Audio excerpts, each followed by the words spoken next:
اخر كره تلعب خطيره، جول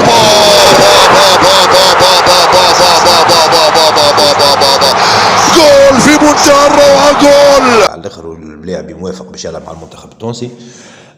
بدايتك النبارة والسمسارة، كل واحد يحب يدخل الجوار نتاعو. احنا نعرفوا اللي كي ايكيب ناسيونال تشارك في كاس العالم كل جوار ياخذ 700 مليون تاخذها من الجمعية نتاعو اللي يتكون فيها ولا اللي يلعب فيها. المهم فما فلوس بداو يكمسوا للسيد هذا باش ما يجيش. فما كل واحد شنو عنده في مخه، واحد يحب يدخل ملاعبي من جمعيته، واحد يحب عنده جوار معين متكلف له بأموره، حاسيلو كل واحد يستنبط باش ال700 مليون هذاك يمشيو لفريق معين. باهي باش نسمعك انا ساعة اكستري قصيرة من قناة باش تسمعوا كيفاش يحطوا في العصا في العجلة للصفقة. بريسك راهو أحسن لاعب باش يدخل لتونس في التاريخ، باش نبداو متفاهمين ومن بعد تو نرجعوا نحكيو في شوية تفاصيل. انا سالت شويه فانا خلينا نعطيو بعض المعلومات. فما برشا يحكيو على تجنيس سانتوس ابن اديلتون بيريرا.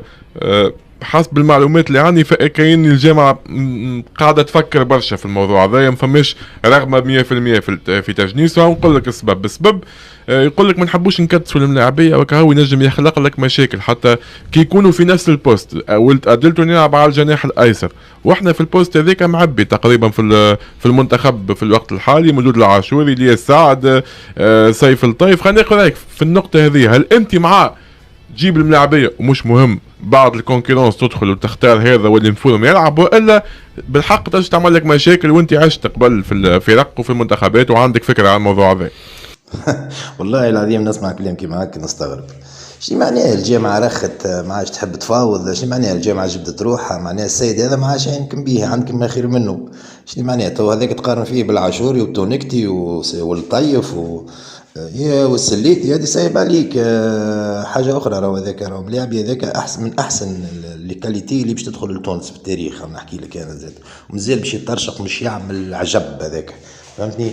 هذه حاجة من الحاجات اللي نتاع التمكميك نتاع الناس اللي تخدم في مصالحها الخاصة. كيفاش يجيب لاعب كيما هذاك خاطر بلاصتو ما تتفكش. الور فما واحد باش يلزمو يتكا، اللي باش يتكا هذاك مسنود عنده شكون يدافع عليه، فهمني؟ حسيلو انا عندي ثقة كبيرة ياسر في زياد الجزيري، خاطر بتصور اللي زياد انسان وطني بالحق، يحب الضرب ويحب البلاد، دمه تونسي، مستحيل يخلي حاجة كما هكا تصير. الملاعبي كما حكينا في الموقع القطري وين تقدمت ياسر المفاوضات معاه قبل باش يلعب، وافق باش يلعب، حتى حكى حتى على الطموحات نتاعو، قال نحب نمشي كاس العالم نحب نشارك فيه. الور معناها السيد جاي.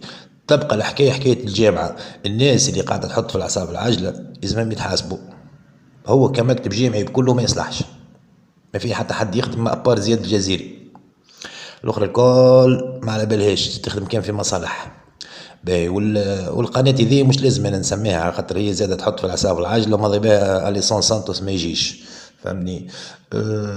حسيلو يلزم الناس كل تتكلم، ما يسكت حتى حد. هما يحبوا يفسدوها الصفقه بالعاني على خاطر فما حسابات، على خاطر فما حسابات. الملاعبي هذا كي يجي ينجموا برشا جوارات من بعده هو يجيو، على خاطر هو مش ساهل باش تجيب اليسون سانتوس وباش تلعب وجوار باش يترشق، اكيد باش يترشق، الناس الكل يعرفوه. كي هو الكونترا نتاعو 80 مليار معلم، شطر القيمة التسويقية بتاع المنتخب التونسي. نحكي على الشرط الجزائي نتاعو نتاع العقد 80 مليار. حسيلو باش نرجعوا للحكايه كما صارت من الاول بالكل في كاس العالم 22، هز 4 جوله ولا 3 جوله، وباش كل فريق ليطوال تاخذ، صفاقس تاخذ، الترجي تاخذ، الكليب تاخذ، ليكيبات الكل تاخذ، على خاطر هذاك شادها سي فلان وهذيك شادها سي فلان وهذاك فلتان، وهذا كله يضر بمصالح المنتخب. كاس العالم 2022 فما جوارات مشات كره ما مستهاش، واصل هي ما لازمش تكون متواجده. علاش؟ على خاطر باش ياخذوك 700 مليون. حسيلو كان في كل ما فما جديد على اليسون سانتوس والصفقه نتاعو نوافوكم بها، والرجاء المتابعه، والسلام عليكم ورحمه الله.